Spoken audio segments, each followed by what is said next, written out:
Good morning students, कैसे हैं। मैं शारदा प्रसाद, आपका बायोलॉजी टीचर। आज का हमारा टॉपिक है मेंस्ट्रुअल साइकिल।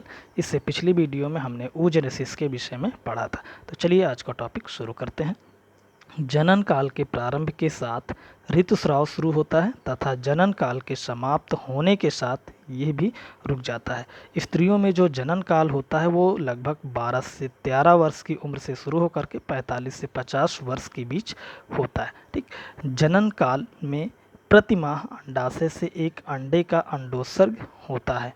ठीक, अंडे का निषेचन न होने पर प्रति माह गर्भाशय की दीवार व अंडाशय में चक्रीय परिवर्तन होते हैं, जिसके कारण इस चक्र को आवर्त चक्र या मेंस्ट्रुअल साइकिल या मासिक भी कहा जाता है। ठीक है, इस चक्र की अवधि 26 से 28 दिन की होती है। यदि अंडे का निषेचन हो जाता है तो निषेचित अंडाणु गर्भाशय में आरोपित हो जाता है। ठीक, यदि अंडाणु का निषेचन नहीं होता है तो कार्पस ल्यूटियम विलुप्त होने लगता है और प्रोजेस्टेरॉन व एस्ट्रोजन की कमी होने के कारण गर्भाशय की भित्ति का खंडन प्रारंभ हो जाता है और रुधिर स्राव शुरू हो जाता है। इस रुधिर स्राव के साथ अंडाणु भी बाहर आ जाता है। इसी को ऋतुस्राव कहते हैं और ये लगभग 4 से 5 दिनों तक रक्तस्राव होता है, जिसे हम क्या कहते हैं, ऋतुस्राव। ठीक, यानी कि जो आवर्त चक्र होता है वो लगभग 26 से 28 दिन का होता है और जिसे हम आवर्त चक्र कहते हैं, लेकिन जो ऋतुस्राव होता है ये 4 से 5 दिनों का होता है। ठीक, आगे देखते हैं ऋतुस्राव चक्र की प्रमुख घटनाएं, यानी कि जब ऋतुस्राव होता है तो कौन कौन सी घटनाएं होती हैं। इसमें पहला पॉइंट है कि 1 से 4 या 5 दिन तक ऋतुस्राव, जिसे हम मेंस्ट्रुएशन कहते हैं। ठीक, उसके बाद 5 से 13 दिन, यानी कि इस अवधि तक अंडाशय में फॉलिकल का परिपक्वन तथा गर्भाशय में नई एंडोमेट्रियम का निर्माण एवं मरम्मत होता है। उसके बाद अगला पॉइंट है कि 14वें दिन अंडोत्सर्ग होता है, यानी अंडे का उत्सर्जन ग्राफियन फॉलिकल से। उसके बाद 15 से 16वें दिन, यानी 15 में से 16वें दिन तक कार्पस ल्यूटियम का निर्माण होता है तथा फाइलोपियन ट्यूब में अंडाणु का निषेचन होता है। उसके बाद 20 से 25वें दिन तक निषेचित अंडाणु का गर्भाशय में स्थापित होना होता है और अगला पॉइंट है कि निषेचन न होने पर 26 से 28वें दिन कार्पस ल्यूटियम का नष्ट होना तथा नए आवर्त चक्र का प्रारंभ होना। तो ये प्रमुख घटनाएं होती हैं जिसमें आवर्त चक्र जो है, चूँकि वो 26 से 28 दिन की अवधि का होता है, तो इतने दिन में ये प्रमुख घटनाएं होती हैं। अगला आवर्त चक्र की प्रावस्था, यानी फेज इन मेंस्ट्रुअल साइकिल। तो आवर्त चक्र को 3 प्रावस्थाओं में बांटा गया है, जिसमें क्रम प्रसारी प्रावस्था, स्रावी प्रावस्था, इसे ही श्रावण प्रावस्था कहा जाता है। तो पहला इसमें पॉइंट है क्रम प्रसारी प्रावस्था, जिसे हम प्रोलिफरेटिव स्टेज कहते हैं। ठीक है, यह रजोधर्म के अंतिम दिन से लेकर अंडोत्सर्ग के बीच की अवधि है। तो रजोधर्म के, यानी कि जिसको हम ऋतुस्राव कहते हैं, उसके अंतिम दिन से लेकर के अंडोत्सर्ग के बीच की अवधि को हम क्या कहते हैं, क्रम प्रसारी प्रावस्था कहते हैं।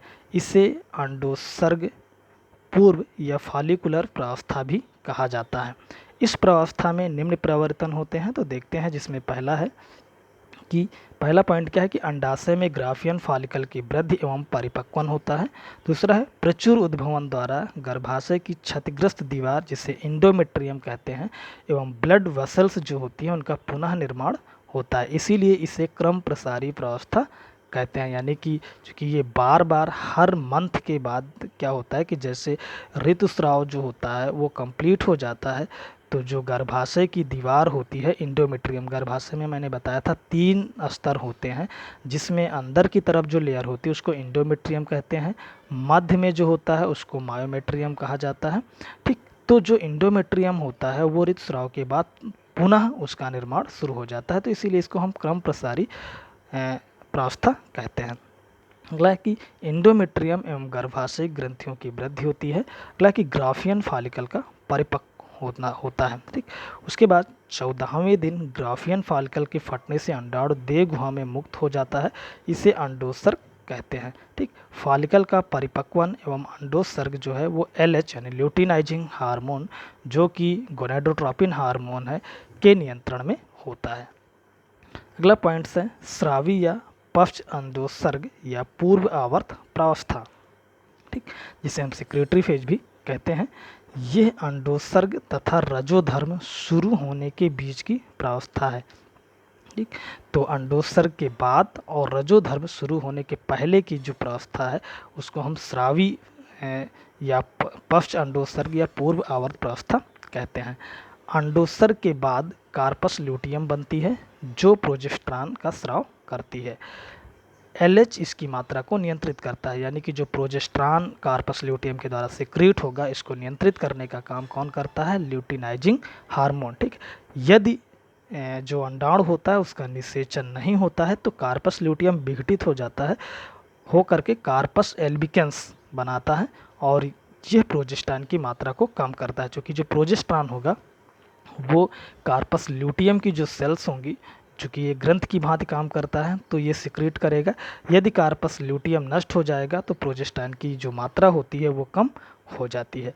निषेचन होने पर प्रोजेस्टेरॉन गर्भाशय को सगर्भता के लिए तैयार करता है। सगर्भता मीन्स प्रेगनेंसी को तैयार करता है।